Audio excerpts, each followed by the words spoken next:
de mim, nada encontrarás de bom, mas um desejo eu tenho de ser transformado. Preciso tanto do teu. Hoje, pela misericórdia de Deus, 1 Samuel capítulo 31. Hoje, pela misericórdia de Deus, nós estamos aqui encerrando o primeiro livro de Samuel, amém? Glória a Deus.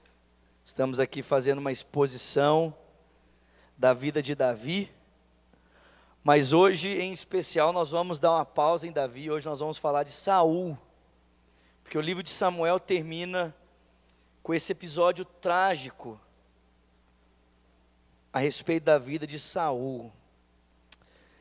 1 Samuel capítulo 31, versículo 1 diz: E aconteceu que em combate com os filisteus, os israelitas foram colocados em fuga e muitos caíram mortos no monte Gilboa. Os filisteus perseguiram Saul e seus filhos e mataram Jonatas, Aminadab, Malquizua, filhos de Saul. O combate foi se tornando cada vez mais violento em torno de Saul, até que os flecheiros o alcançaram e o feriram gravemente. Então Saul ordenou ao seu escudeiro: Tire a sua espada e mate-me com ela, senão eu sofrerei a vergonha de cair nas mãos desses incircuncisos. Mas o seu escudeiro estava apavorado e não quis fazê-lo. Saul então pegou a sua própria espada e jogou-se sobre ela. Quando o escudeiro viu que Saul estava morto, jogou-se também sobre a sua espada e morreu com ele.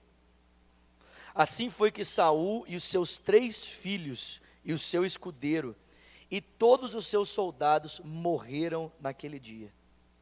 Quando os israelitas que habitavam no lado do vale e a leste do Jordão viram que o exército tinha fugido e que Saul e os seus filhos estavam mortos, fugiram, abandonando as suas cidades. E depois os filisteus foram ocupá-las. E no dia seguinte, quando os filisteus foram saquear os mortos, encontraram Saul e os seus 3 filhos caídos no monte Gilboa. Cortaram a cabeça de Saul, pegaram as suas armas e enviaram mensageiros por toda a terra dos filisteus para proclamarem a notícia nos templos dos seus ídolos e entre o seu povo. Expuseram as armas de Saul no templo de Astarote e penduraram o seu corpo no muro de Bet-Seã. E quando os habitantes de Jabes de Gileade ficaram sabendo o que os filisteus tinham feito com Saul, os mais corajosos entre eles foram durante a noite a Bet-Seã, baixaram os corpos de Saul e de seus filhos do muro de Bet-Seã e os levaram para Jabes, aonde os queimaram. E depois enterraram os seus corpos debaixo de uma tamargueira em Jabes e jejuaram durante 7 dias. Irmãos, esse final é trágico, irmão, sim ou não? Esse finalzinho do livro é uma tragédia. Vamos orar? Deus, fala conosco, Senhor. Queremos ouvir a Tua palavra, queremos ouvir a Tua voz. Ministra, Senhor, aos nossos corações. Ensina-nos nessa noite, Senhor, para que sejamos ensinados do Senhor, Pai. Fala-nos ao coração. Deus, que o Teu Espírito nos ajude, Senhor, a entender a Tua palavra. E mais uma vez, eu suplico, Senhor, pela Tua misericórdia, ajuda-me, Senhor, a expor a Tua palavra, Senhor, com fidelidade ao coração dos meus irmãos, Pai. Eu te peço isso em o nome do Teu Filho Jesus Cristo. Amém. Pastor Márcio costuma dizer uma frase, você já deve ter ouvido ela inúmeras vezes. Pastor Márcio sempre nos diz: não é como que começa, é como que termina, é que se conta. Não é como se começa, é como se termina, é que se conta. E por que eu estou dizendo isso? Porque tanto a vida de Davi como a vida de Saul começaram praticamente da mesma forma, sim ou não? A vida de Davi começa com ele sendo um simples pastor de ovelhas, que é visitado pelo profeta do Senhor, é ungido, e então, com a sua habilidade de tocar harpa, ele é introduzido no palácio de Saul.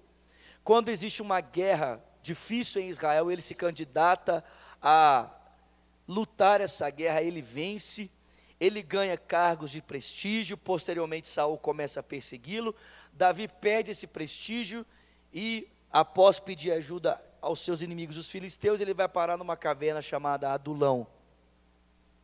Dessa caverna, Davi então forma um exército de 400 homens, ele é perseguido ainda no deserto por muitos momentos por Saul, ele se livra de vários desses momentos, e após então ser livre pelas mãos do Senhor das várias incursões que Saul lhe faz, e por vários momentos poupar a vida de Saul, o texto bíblico diz que Davi toma a decisão de voltar novamente à terra dos filisteus, para ali encontrar proteção. E ele permanece ali por 1 ano e 4 meses, talvez 1 ano e 6 meses, porque até Davi voltar, levou um certo tempo.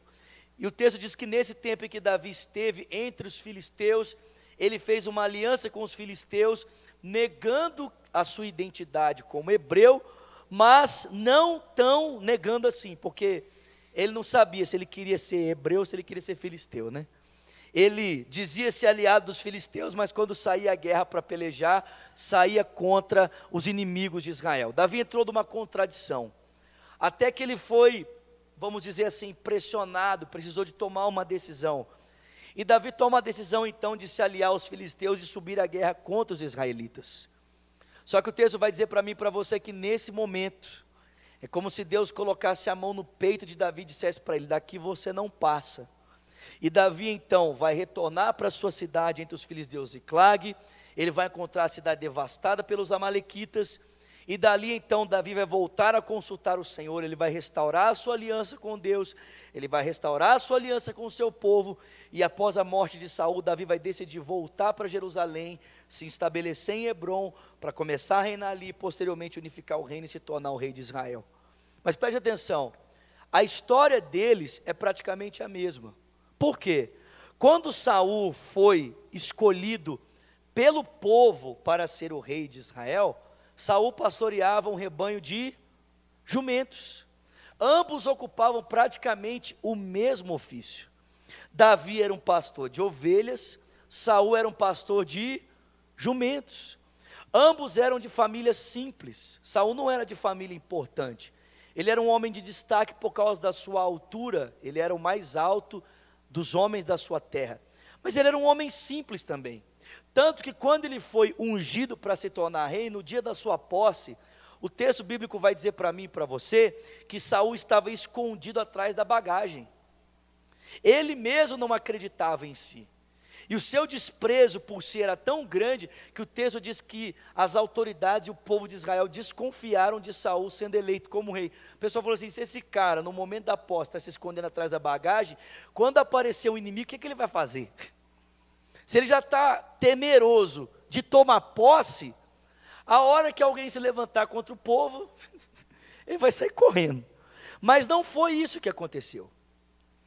O texto bíblico diz que quando os inimigos de Israel, os filisteus, se levantaram, o Espírito do Senhor se apoderou de Saul. E ele rasgou um animal em partes e enviou às tribos de Israel dizendo: se alguém não vier para a guerra comigo, o que aconteceu a esse animal vai acontecer a essa pessoa. Nós vamos rasgar essa pessoa em pedacinhos. E aí os homens de Israel, é claro, se voluntariaram, amém, irmãos? Pessoal, todo mundo subiu à guerra com Saul. E Saul então obteve vitória sobre os seus inimigos. A primeira incursão de guerra que Saul teve, Deus concedeu a ele vitória. O texto bíblico diz que ele então se encontra novamente com Samuel, e Samuel fala para ele: olha, meu filho, preste atenção, você vai sair daqui, e você vai caminhar, e por 7 dias eu vou colocar você em um lugar em que você deve me esperar lá para oferecer um sacrifício. Você deve ir lá fica lá, me espera lá, e lá você vai oferecer um sacrifício, você vai ter que esperar pela minha presença. E o texto sagrado diz que Saul vai para esse lugar, ele chega lá, e o pessoal começa a pressionar Saul, porque o Samuel não chega. Ele venceu a guerra, está ali esperando o Samuel chegar, e o Samuel não chega, e o pessoal começa a pressionar. E aí? Vai oferecer o sacrifício ou não vai? E o Saul vai ficando pressionado, dá 7 dias, 5 minutos e 54 segundos, e nada do Samuel chegar. Aí o Saul fala assim, quer saber do negócio? Vou resolver esse problema. E na hora que ele tomou o animal para oferecer em sacrifício e o incensário, quem é que chegou? O Samuel. Aí o Samuel chegou, olhou para ele e falou assim, ô camarada, onde é que você está com a sua cabecinha? Eu não disse para você que você deveria me esperar? Aí ele disse assim, não, mas o povo estava me pressionando, e eu, debaixo da pressão, eu precisava resolver, né? Senão o pessoal ia se dispersar, e eu ia acabar ficando aqui, com o exército dispersado, ia ficar uma bagunça. Então eu resolvi ir adiantando, né? Eu resolvi ir facilitando a vida para você. Aí o texto diz que Samuel olha para ele e diz assim, mais apropriado é obedecer do que sacrificar. E é mais interessante a obediência do que a gordura de animais. Ele diz, porque a rebelião é como o pecado de feitiçaria. E o texto diz que essa é a primeira vez que Saul desobedece a Deus claramente. Agora presta atenção, irmãos. Saul é repreendido pelo profeta, e qual é a atitude dele diante da repreensão? Ele muda, sim ou não? Ele é repreendido e ele demonstra arrependimento e esboça uma vontade de consertar a sua vida, sim ou não? Não. Então presta atenção. O problema não foi Saul errar. O problema foi, diante do seu erro, ele não aprender com os seus erros. Essa foi a primeira vez que ele foi corrigido. Aí o texto diz que Samuel vem uma segunda vez para Saul e fala para ele, Saul, Deus resolveu julgar os amalequitas. É como se Deus estivesse dando para ele uma segunda chance, irmãos, né, de ele agora fazer as coisas direito. Deus está julgando os amalequitas, porque quando os filhos de Israel saíram do Egito, vocês, os amalequitas, não pouparam vocês, não pouparam os filhos de Israel. Então Deus agora vai trazer um juízo sobre eles, ele quer usar a nação de Israel para trazer esse juízo. Então você vai fazer uma incursão de guerra contra os amalequitas e você vai matar todos os homens, todas as mulheres, todas as crianças, todo o rebanho, o rei, não vai sobrar nada. Entendeu? Não é para sobrar nada. O que o Saul falou? Beleza, deixa comigo, vou fazer. Tomou o exército e subiu para a guerra contra os amalequitas. E ele matou homens, ele matou as mulheres, ele matou as crianças, mas não matou o rei dos amalequitas e também não destruiu o melhor do despojo de guerra. E aí o texto sagrado diz que o Senhor despertou Samuel de madrugada e falou assim para ele, eu me arrependo amargamente de ter instituído Saul como rei da nação de Israel, porque pela segunda vez eu dei uma ordem diretiva para ele e ele me desobedeceu.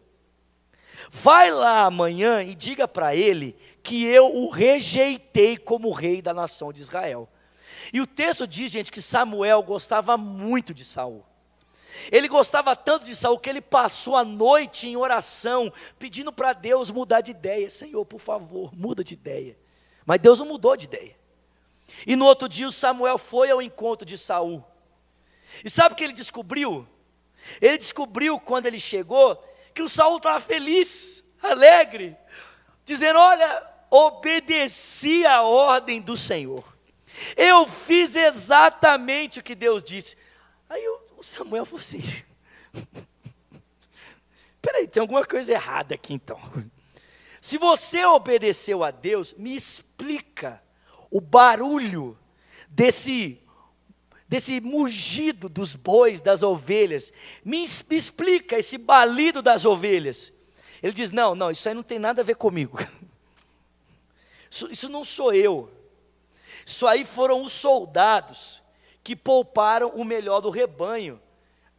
Aí ele olha e fala assim, tá, mas quem que é o comandante desse rebanho, desse exército aí? Não é você? Não, sou eu. Então é o seguinte, na verdade, a gente poupou isso para oferecer para o Senhor.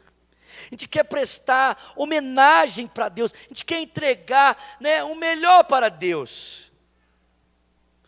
E o texto diz que Samuel olha para ele e diz assim, camarada, o que foi que Deus te disse? Não era para ter destruído tudo?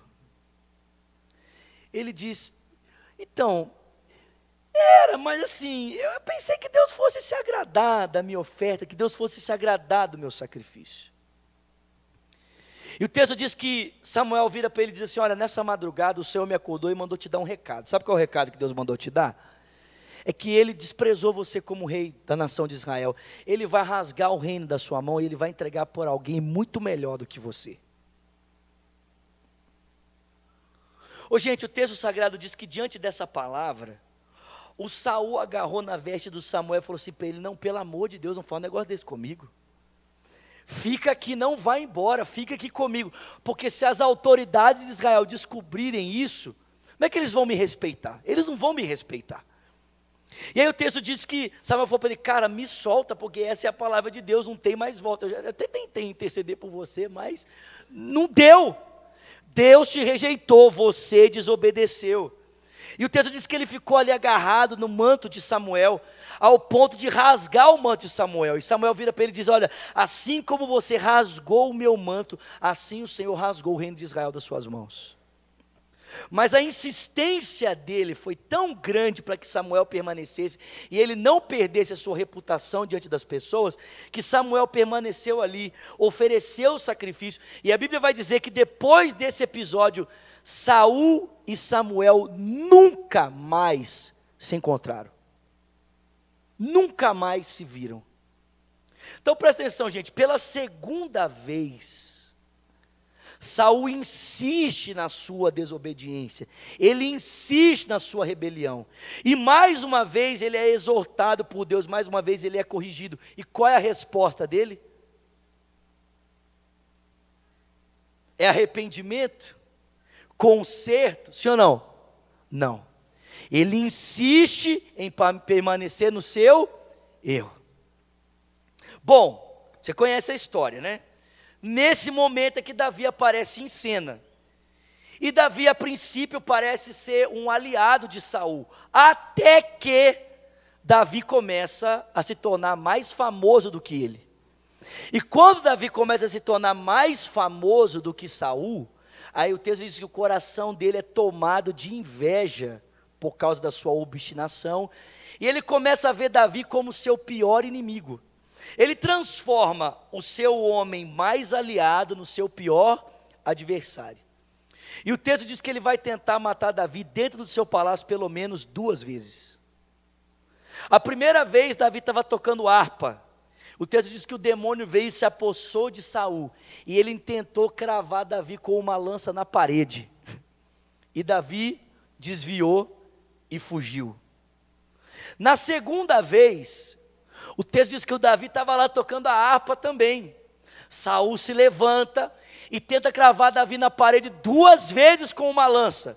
Davi escapa. Aí o Davi abre o olho, né, e fala assim, não, peraí, tem algum problema aqui.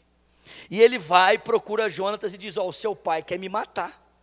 Jonatas diz, não, cara, não quer matar nada, isso aí é por causa do demônio, isso é o Satanás.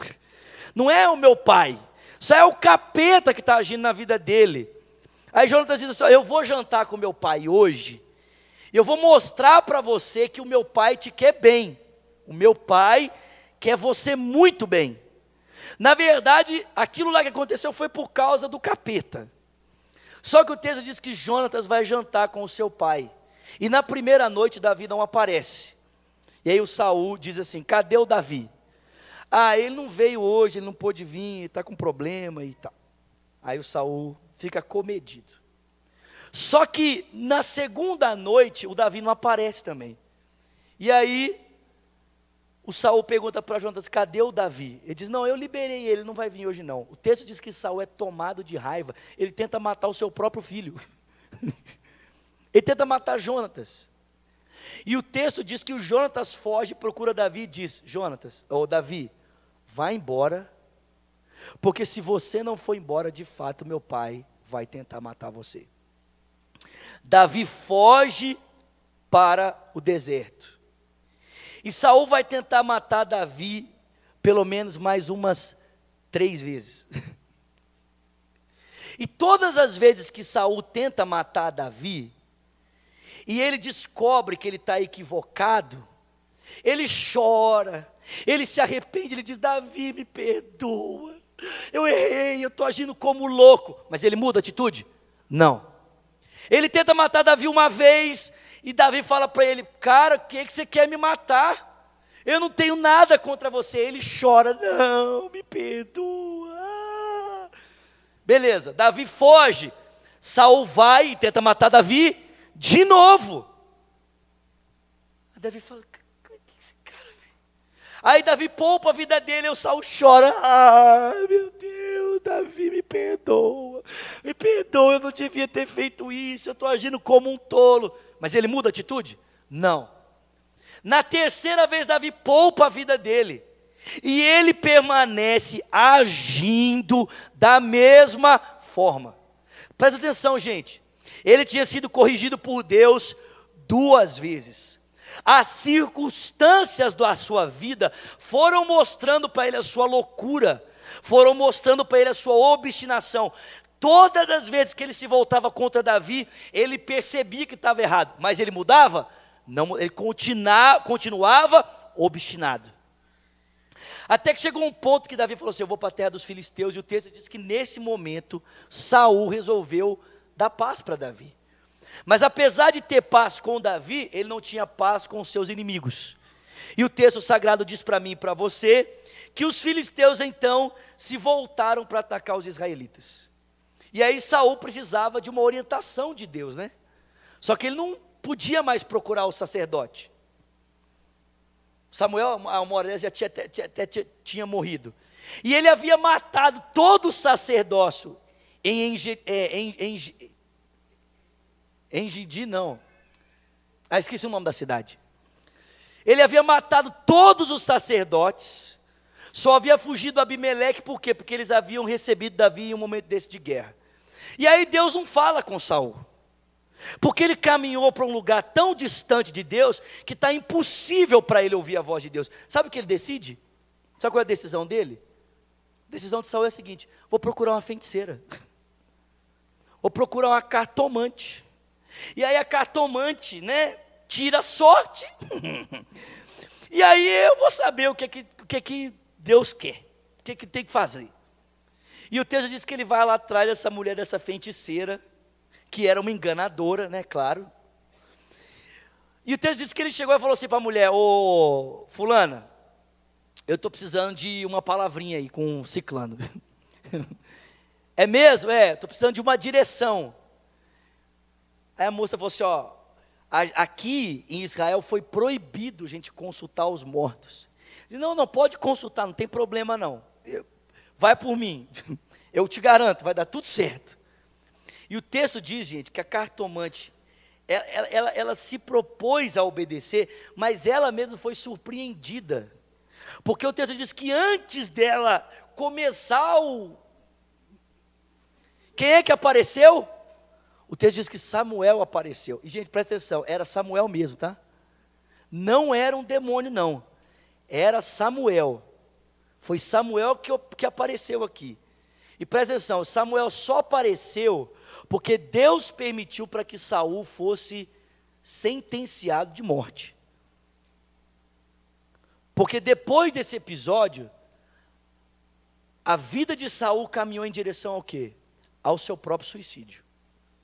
Então, tem gente que fala assim, não, mas esse texto aqui dá base para as pessoas consultarem os mortos. Dá, desde que você arque com as consequências disso depois. Né? Consulta os mortos e receba o juízo de Deus. Amém? Como Saul, que consultou os mortos, Deus permitiu para quê? Para que ele recebesse juízo. E o texto diz que Samuel apareceu para ele e falou assim, ô camarada, eu já estava lá na vida boa, o que você quer? Eu já não te falei que Deus rasgou o reino da sua mão? Eu já não te falei que você não vai ser mais rei sobre Israel? Presta atenção, você vai subir para a guerra, e você vai morrer, e não vai morrer sozinho não, você vai morrer com todos os seus filhos, porque hoje Deus vai julgar você. E o texto bíblico diz para mim e para você, que Saul, diante dessa palavra, ele perdeu as forças. Presta atenção, gente, presta atenção. Ele perdeu as forças. A cartomante precisou acudir ele. A cartomante precisou dizer para ele, come pelo amor de Deus, senão você vai morrer, antes da hora. E ele comeu, e o que ele fez? Foi para a guerra. Presta atenção, gente, o camarada em nenhum momento falou assim, pelo amor de Deus, tenha misericórdia da minha vida. Ele continua obstinado. Deus falou para ele, você vai morrer. Meu irmão, se você ouvisse uma palavra dessa de Deus, o que você faria? Você clamaria por misericórdia, sim ou não? O Saul não clamou por misericórdia. Sabe o que ele fez? Ele se levantou e ele foi para a guerra. O coração dele era tão obstinado, que ele ouviu Deus falar para ele, você vai morrer hoje. Sabe o que ele fez? Então eu vou para a guerra. E foi para a guerra e levou os 3 filhos dele.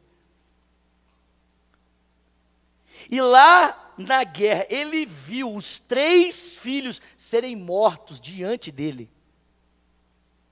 E ele chegou num ponto que ele estava tão encurralado, que ele viu que ele não teria escapatória, que ele virou para o seu escudeiro e falou assim, pega a sua espada e me mata.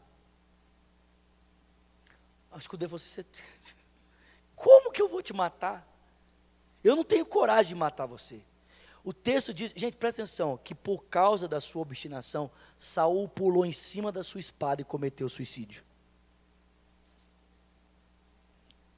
Presta atenção, a vida de Davi e a vida de Saul começaram do mesmo jeito. Por que elas terminaram de maneiras diferentes? Eu vou dizer para você. Primeiro, quer saber? A vida deles começou da mesma forma. Ambos foram ungidos por Deus. Ambos receberam uma palavra de Deus. Ambos poderiam ter construído vidas bonitas. Por que a vida de Davi é uma vida bonita e a vida de Saul é uma vida que caminha para a desgraça? Em primeiro lugar, porque Saul não foi capaz de aprender com seus erros. Saul não foi capaz de aprender com a sua própria história. Presta atenção, gente. Davi errava, sim ou não? Sim ou não? Davi era perfeito? Não. Davi errava. Mas qual a diferença de Saul para Davi? É que Davi se arrependia. O cara errava, Deus vinha e corrigia, e Davi se arrependia. Saul era obstinado. E a obstinação dele era tão grande, que mesmo sendo corrigido por Deus e passando por várias situações, Saul não se arrependia. Presta atenção, gente. Saul não cometeu suicídio da noite para o dia. A tragédia dele foi sendo marcada de pequenos erros que terminou numa atrocidade. Porque Saul não se arrependeu.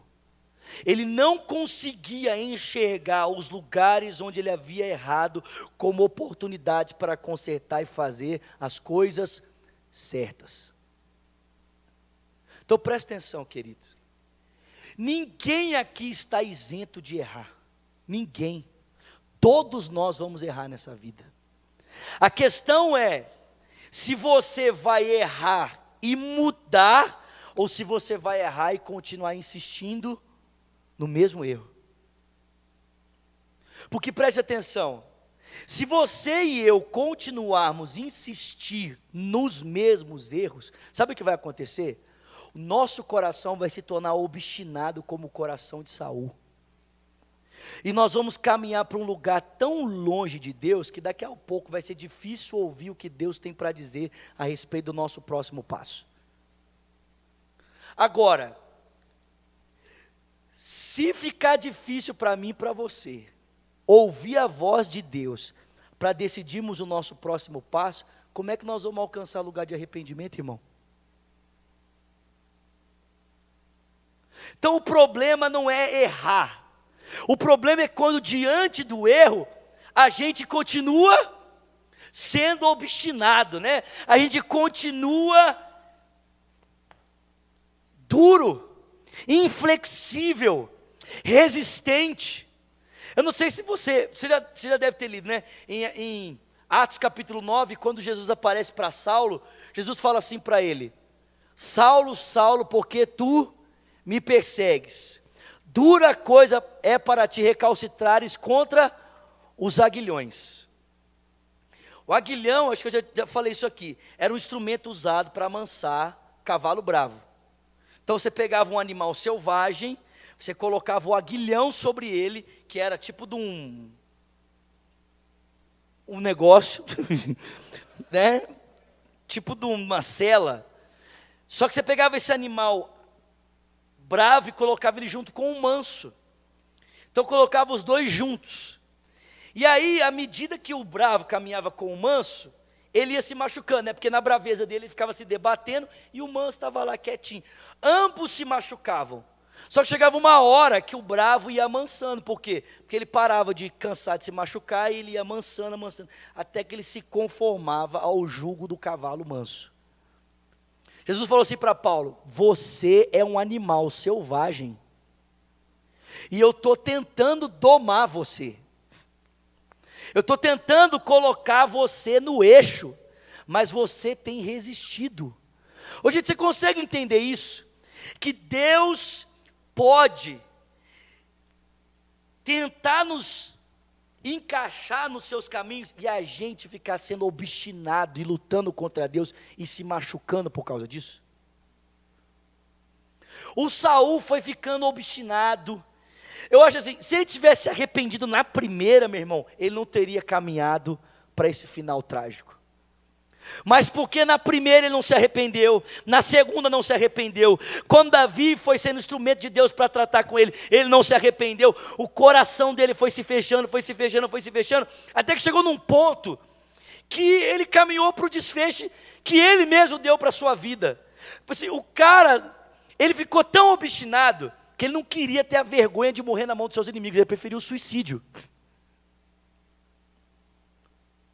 Então, em primeiro lugar, gente, a vida de Saul é diferente da vida de Davi. Por quê?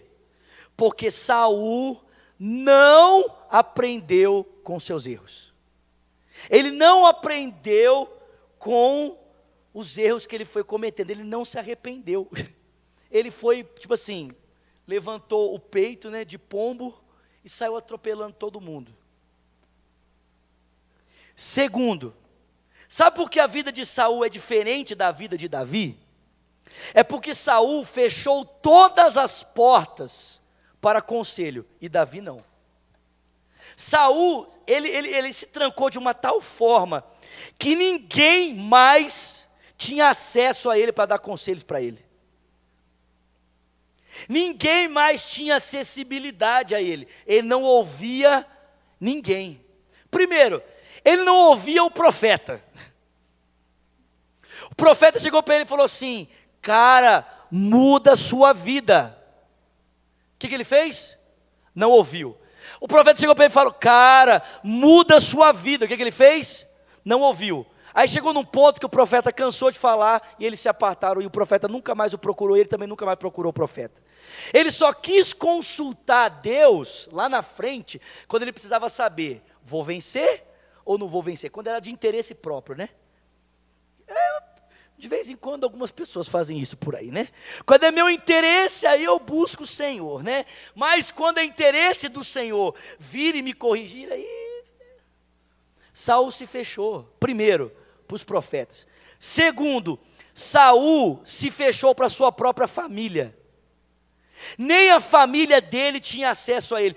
Os seus filhos não tinham acesso a ele. Você consegue entender que Saul se tornou tão obstinado que ele colocou a família dele toda em risco por causa da obstinação dele, e ele não deu ouvido para ninguém?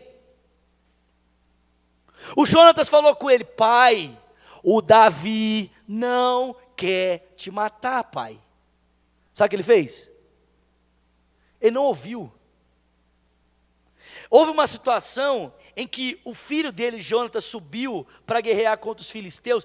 Gente, o Saul era tão, olha isso, o Saul era tão doido, que no meio de uma guerra ele falou assim: ninguém vai comer até o final do dia agora.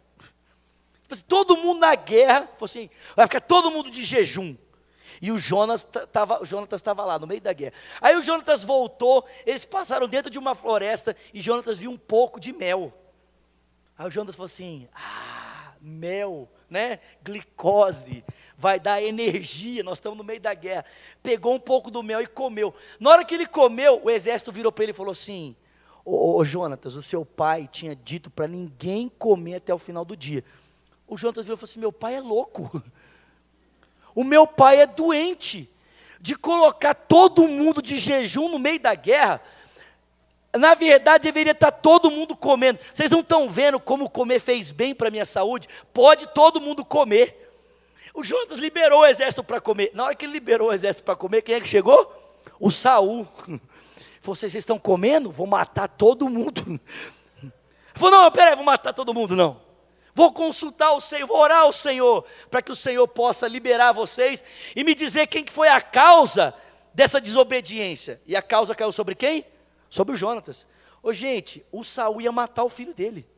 Ele pegou a espada e falou assim: você vai morrer, Jonatas. O texto diz que o exército se levantou e falou assim: Saul, para de cometer loucura, cara. Você não está vendo que Deus usou o seu filho para restaurar a nossa força e para nos dar um grande livramento, e você vai matar ele? O Saul se fechou para o profeta, Saul se fechou para a sua família. Gente, presta atenção, o cara, ele não estava preocupado com nada. Ele deu Mical em casamento para Davi, e quando Davi fugiu, o que ele fez? Deu Mical em casamento para outro cara. Falou assim: agora você vai casar com outro. O cara não tinha nada, ele não ouvia ninguém. No final da sua vida, por não dar ouvidos à sua família, por não dar ouvidos aos seus filhos, por não dar ouvidos aos profetas, por não dar ouvidos a Davi, que disse a ele várias vezes: eu não tenho nada com você, eu não tenho nada contra você, eu sou leal a você. Ele terminou sozinho, de frente de um exército inimigo. E sabe qual foi a sua única opção? Qual foi? O suicídio. Davi ouvia as pessoas, irmão. Sim ou não? Davi ouvia as pessoas à sua volta. É verdade que lá na frente ele também depois pisou no tomate, mas Davi ouvia os seus homens. Davi ouvia o profeta chegava para ele e dizia para ele: Davi, faça isso, e ele obedecia. Ele ouvia os homens à sua volta, ele ouvia a sua família, ele ouvia o seu pai, ele honrava o seu pai.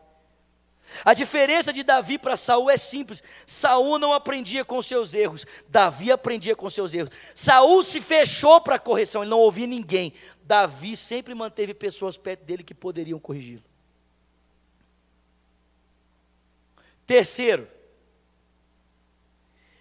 Saul não media as consequências das suas atitudes.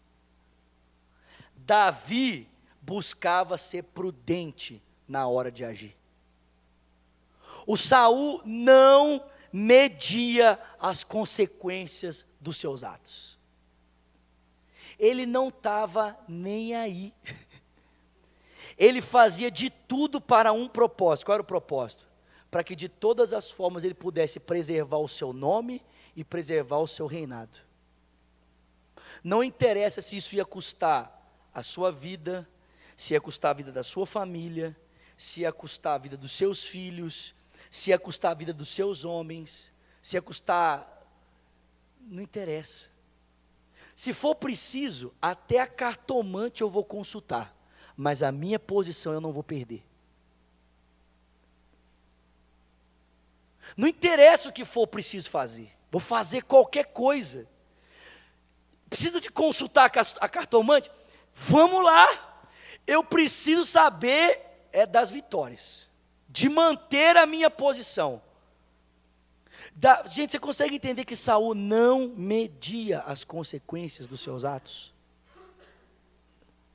Ele simplesmente fazia. E depois, a tragédia, a consequência da sua tragédia, vinha sobre ele. E quando a consequência vinha, nem diante da consequência, ele decidia mudar. Davi, em contrapartida, ele pensava nas consequências do que fazia. Quando ele teve a oportunidade de matar Saul, sabe o que ele falou? Ai de mim de tocar nas mãos do ungido do Senhor, do ungido de Deus. Ele pensava, cara, se eu fizer isso, a consequência pode ser essa aqui. Então, eu vou tomar cuidado com as minhas atitudes. Presta atenção, meu irmão. O que foi determinante na vida de Saul e na vida de Davi foram as suas decisões. Foram suas decisões, foram as suas escolhas. E eu te pergunto nessa noite, de acordo com as escolhas que você está fazendo, sua vida vai terminar como a vida de Davi ou sua vida vai terminar como a vida de Saul?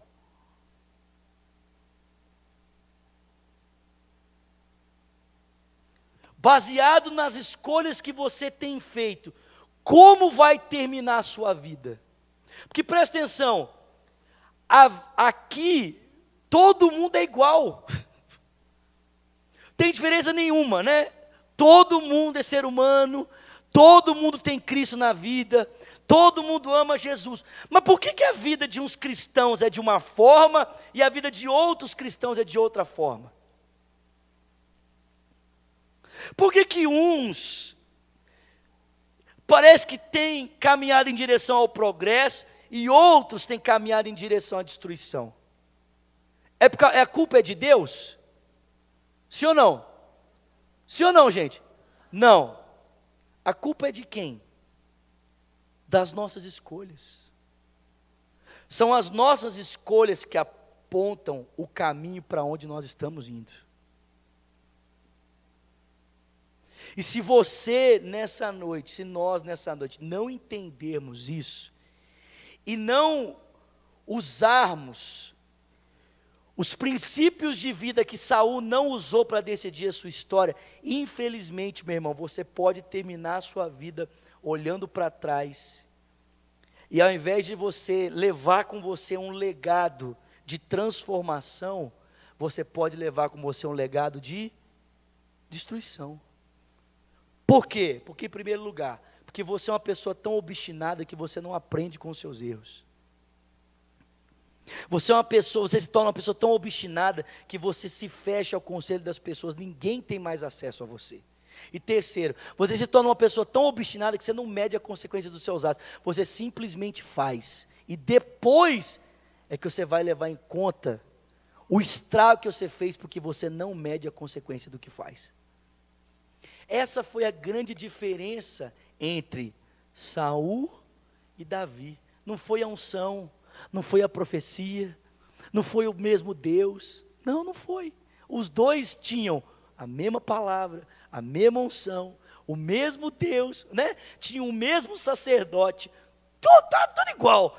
Né? Ambos eram de família simples, ambos começaram como pastor de ovelhas, mas um terminou sendo a referência e o outro terminou sendo a referência da desgraça. Por quê? Escolhas.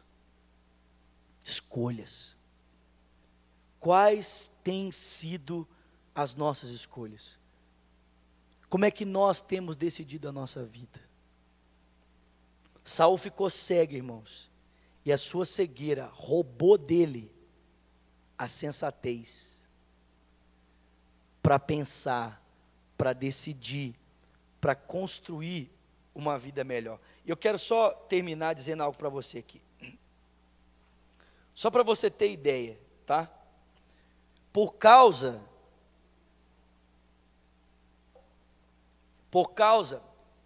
das más escolhas de Saul, por ele não ter aprendido com seus erros, por ele ter se fechado para a opinião de outras pessoas, por ele não medir as consequências, em primeiro lugar, presta atenção, Saul comprometeu a história da sua família.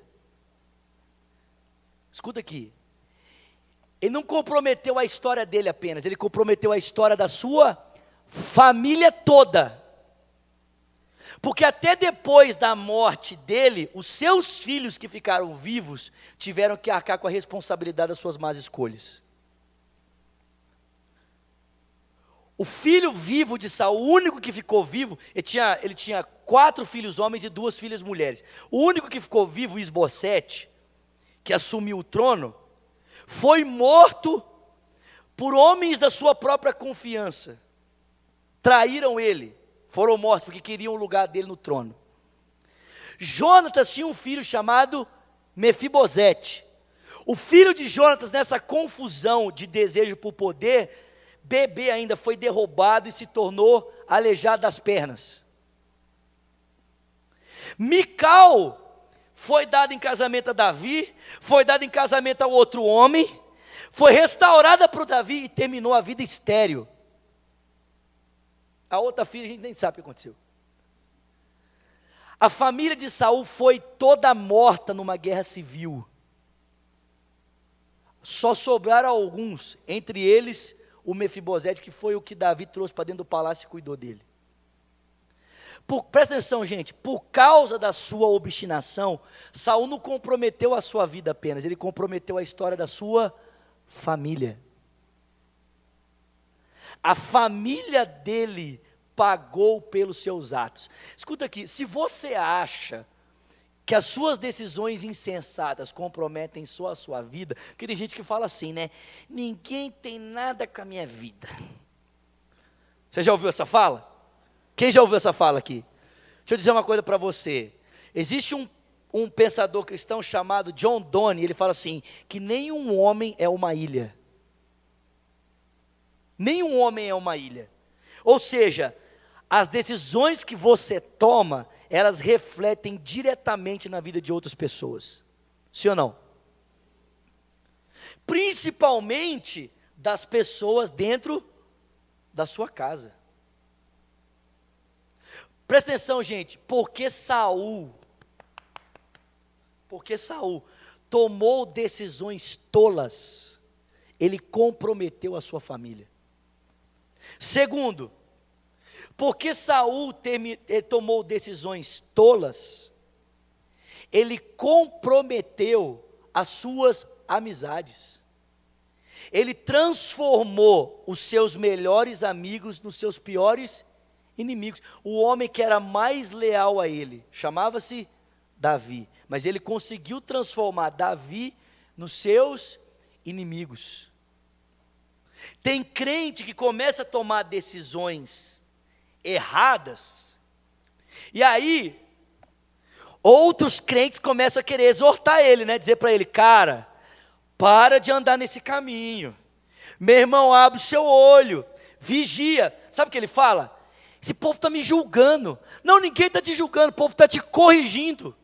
O problema é que a sua obstinação, né, a sua decisão de andar em desobediência, está fazendo você transformar os seus melhores amigos nos seus piores inimigos.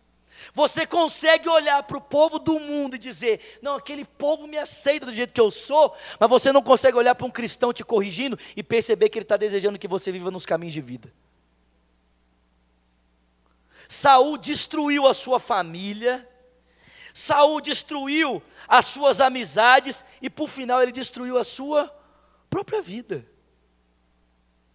Ele acabou com a sua vida, irmão. Ele destruiu a sua história. Presta atenção, gente. Eu não acredito que Deus precisava matar Saul para que Davi fosse rei. precisava disso. Ou você acha que Deus precisava de arruinar a vida do Saul para levantar Davi? Sim ou não? Dá para imaginar Deus falando assim, agora eu preciso arruinar a vida desse camarada aqui para levantar aquele ali? Sim ou não? Eu não acredito que Deus precisava arruinar Saul para levantar Davi. Querido, Saul poderia ter se tornado o mentor de Davi. Ele poderia ter sido o exemplo para Davi. Mas ele decidiu transformar sua vida em uma tragédia. Terminar sua história com um suicídio. Se jogar em cima da sua espada, comprometer a sua vida e a vida do seu escudeiro. Escuta aqui, meu irmão. Como é que você quer terminar a sua vida? Se hoje fosse o seu funeral, misericórdia, pastor. Fala de morte, não. Mas a Bíblia diz, o Salomão diz que existe mais sabedoria na casa do luto do que na casa onde há festa. Por que que existe mais sabedoria na casa do luto? Porque quando você está num funeral, você pensa o quê? Na vida, sim ou não? Você começa a pensar, né, tipo assim, rapaz, o que eu estou fazendo da minha vida? Sim ou não? Mas na casa da festa alguém pensa na vida? O povo só pensa em curtir a vida. Por isso é que é mais sábio estar na casa do luto. Porque se você leva em consideração, caramba, daqui a alguns anos eu vou estar dentro daquele caixão ali. Porque presta atenção, querido, a coisa mais incerta dessa vida é quando você vai morrer. Mas a coisa mais certa dessa vida é que você vai morrer. Misericórdia, pastor. Não, é verdade. Você vai morrer, meu irmão. E eu não preciso nem profetizar isso. Mas você vai. Vai. Eu não sei se hoje, mas você vai morrer. E a pergunta é, se hoje fosse o teu funeral, o que as pessoas diriam de você? O que estaria escrito na tua lápide? O que as pessoas diriam ao seu respeito? Qual é o legado que você está deixando para trás? O legado de Saul ou o legado de Davi? As pessoas escreveriam na sua lápide, foi um tolo. Ou elas escreveriam, foi o grande rei de Israel. As pessoas diriam, não, olha, ele não era um cara perfeito, mas eu nunca vi alguém que diante do erro se consertava tão rapidamente. Ou as pessoas vão dizer, cara, esse cara era tão obstinado, era tão arrogante, tão orgulhoso, que ele errava, as pessoas exortavam ele e ele não mudava. E foi por causa do seu coração obstinado que está dentro desse caixão aí, ó. O que as pessoas vão dizer de você? O que a sua família vai dizer? Vai dizer que você era uma pessoa acessível, que você ouvia conselhos? Seus amigos vão dizer, poxa vida, esse cara era um cara que sempre quando a gente falava alguma coisa, estava disposto a ouvir. É claro que você não vai sair ouvindo todo mundo, amém, gente? Você não vai sair dando bom dia a cavalo. Mas existem aquelas pessoas que você tem como referência na sua vida, sim ou não? Aquelas pessoas que você, bendito seja Deus por essa pessoa, aleluia. O problema é quando você começa a romper com essas pessoas e ninguém tem mais acesso a você, porque você está decidido em caminhar em desobediência. O que as pessoas vão dizer? Que você era acessível ou que você era descontrolado? Que você era um cara, não, o cara não ouve ninguém. O que as pessoas vão dizer? Que você era prudente? Poxa vida, olha, esse cara era prudente, sensato. É lógico que não foi perfeito, mas a maior parte da sua vida ele tinha prudência nas decisões. O cara pensava 2 vezes antes de fazer alguma coisa. Ou as pessoas vão dizer, inconsequente. A inconsequência dele onde foi daí, ó. O que as pessoas vão dizer de mim? O que elas vão dizer de você? Que a nossa história, meu irmão, não termine como a história de Saul. Eu vou dizer uma coisa para vocês. Eu estava preparando essa mensagem hoje de tarde. Eu baixei a minha cabeça lá na minha Bíblia. eu chorei muito. Eu falei, Deus, eu não quero terminar como Saul, não. Porque, gente, escuta, a tragédia não acontece do dia para a noite. Saul foi desobedecendo,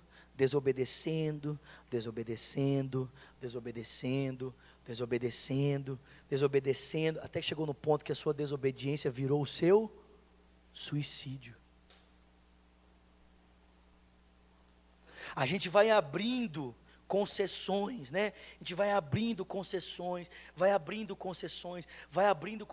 e a hora que a gente percebe, tipo assim, você está dentro de um buraco, que você perdeu de vista a possibilidade de sair de dentro dele.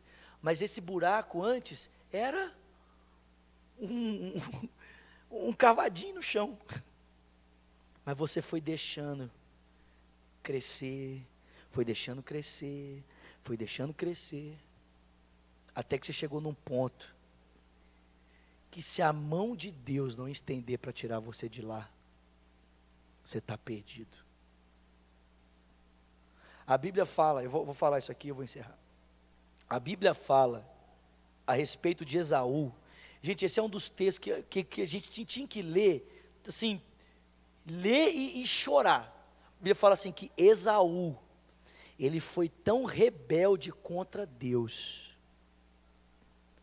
que ele chegou num lugar tão longe de Deus, que ele buscou um lugar de arrependimento, mas ele não encontrou. Você consegue imaginar isso? Você está lá orando, dizendo, Deus, quebra o meu coração a respeito desse pecado, Senhor. Deus, muda a minha vida, mas o seu coração não se entristece mais. Você não sente mais dor, você não sente mais peso. Você peca e você se tornou tão insensível em relação àquele erro, que você não se entristece mais. Às vezes até fala assim, né? Ai meu Deus, estou fazendo isso de novo, que absurdo. E dá uma semana fazendo de novo. No outro dia, 10 segundos depois, assim era o Saul. O cara tentava matar Davi, não conseguia. Me perdoa, Davi, me perdoa. Puxava a espada, vou tentar de novo. Misericórdia, irmão. Muito simples, querido. Três razões porque a vida de Saul foi diferente da vida de Davi. Primeiro, porque Davi aprendia com seus erros. Segundo, porque Davi ouvia as pessoas. E terceiro, porque ele não era inconsequente. Por que Saul terminou assim? Porque não aprendia com os erros, porque não dava ouvido em ninguém, porque era inconsequente. Não é como começa, querido, é como termina que se conta. Como você vai terminar a sua vida? Só que o seu futuro você está construindo hoje. O que você vai colher amanhã, você está plantando agora. E o Paulo diz, né? Não pense você que você pode zombar de Deus. Paulo diz, aquilo que o homem semear, isso também ceifará. Fica de pé no seu lugar. Eu sei que a mensagem é dura, amém? Mas não tem como ter uma mensagem de paz, assim, né? Num texto desse, irmão. Não dá para você ler o suicídio do Saul e falar assim, então, irmãos, que bênção, não é? Glória a Deus, louvado seja o Senhor, que vida brilhante. Não dá. Você lê e fala assim, gente, como assim? Tipo Sansão, né? Foi indo, até que terminou com os seus 2 olhos vazados, no meio dos seus inimigos, sendo usado de palhaço. E aí ele segura 2 pilastras e fala, Deus, para mim ficar aqui, é melhor morrer. Me dá força uma última vez, e eu vou resolver a minha vida aqui, já vou resolver o problema de muita gente também. E com a custa da sua vida, Sansão matou mais filisteus do que na sua vida inteira. A custa da sua vida. Amém, meus irmãos? Que Deus nos ajude, querido. Você precisa consertar algo com Deus? Como é que está a sua vida, meu irmão? Como é que estão as suas escolhas? Feche seus olhos.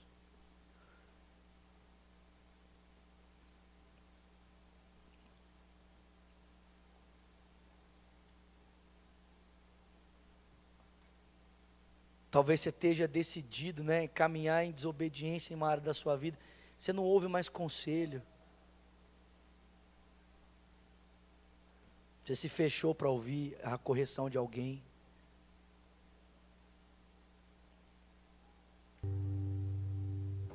Ou talvez você esteja agindo, nem está pensando nas consequências do que você está fazendo. Meu irmão, tem consequências. Existe consequências. Você pode estar colocando em risco a sua família. Talvez você é pai de família, você é esposa. Suas atitudes têm consequências para o seu casamento, tem consequências para os seus filhos, tem consequência para a igreja. Querido, presta atenção. O Saul terminou a vida dele com as armaduras de dentro do templo do Deus filisteu Astarote, o nome de Deus sendo envergonhado por causa de um homem que fez da vida dele uma vergonha. Quantas vezes o nome de Deus, o nome do Senhor Jesus Cristo não é envergonhado porque cristãos decidem fazer a sua vida uma vergonha, tomam decisões impensadas, destroem o casamento, destroem a vida dos filhos, ou pelo menos de alguma forma levam para os seus filhos um legado, uma bagagem que eles vão ter que lidar com isso o restante da vida. Que Deus nos ajude, querido, a tomarmos decisões sensatas. Pai, no nome de Jesus, nós não queremos que a nossa vida termine, Senhor, como a história de Saul, Senhor. Ele também foi ungido, o Senhor também o abençoou, o Senhor também o escolheu, também deu a ele uma palavra. O Senhor disse para ele: se você me obedecer, eu vou prolongar o teu reinado para sempre. Mas ele escolheu a desobediência, ele escolheu a obstinação, ele escolheu permanecer no erro. Ele não mudou com a correção, ele não mudou com as situações, ele não mudou com os seus erros, ele escolheu permanecer no seu próprio erro, ele permaneceu escolhendo a obediência. Deus, ajuda-nos, ó Pai, a mudarmos, Senhor. Sonda-nos nessa noite, veja se na nossa vida existe algo que te ofende e nos guia pelo caminho eterno, Senhor. Nós não estamos falando aqui de um perfeccionismo, nós não estamos falando aqui de nunca errarmos, Senhor, mas nós estamos falando aqui de quando errarmos, nós sermos, ó Pai, quebrantados o suficiente para que nos nossos erros nós possamos aprender o caminho certo a seguir, Senhor. Pai, em nome de Jesus, ajuda-nos, ó Deus, a termos pessoas na nossa vida que nos apontam, ó Deus, os lugares que nós precisamos mudar. Senhor, que nós não sejamos como muitos que têm amigos só para afagar o seu ego, só para ressaltar as boas qualidades. Deus, o verdadeiro amigo é aquele que nos corrige, é aquele que nos exorta, é aquele que diz para a gente que a gente tem que mudar, que a gente tem que deixar de fazer o que estamos fazendo para passarmos a fazer o certo. Deus, nós não precisamos de amigos que nos impulsionem nas nossas loucuras, nós precisamos de amigos que nos parem nas nossas loucuras. Precisamos de amigos que tenham coragem de nos dizer nos momentos de insensatez: não seja insensato, não seja tolo. Que a gente fique perto dessas pessoas, que a gente escolha ouvir essas pessoas. Deus, Em nome de Jesus. Em nome de Jesus. Livra-nos, ó Deus, de sermos pessoas que não medem as consequências dos seus atos. Pessoas, ó Deus, que não medem os riscos das atitudes que estão tomando. Não medem os riscos, ó Deus, dos atos para a sua família, para os seus amigos, para a sua própria vida, para a igreja, para o nome do Senhor. Pai, que nós tenhamos sensatez para pensar se o que estamos fazendo exalta ou não o Teu nome, glorifica ou não o Teu nome, honra ou não o Teu nome, Senhor.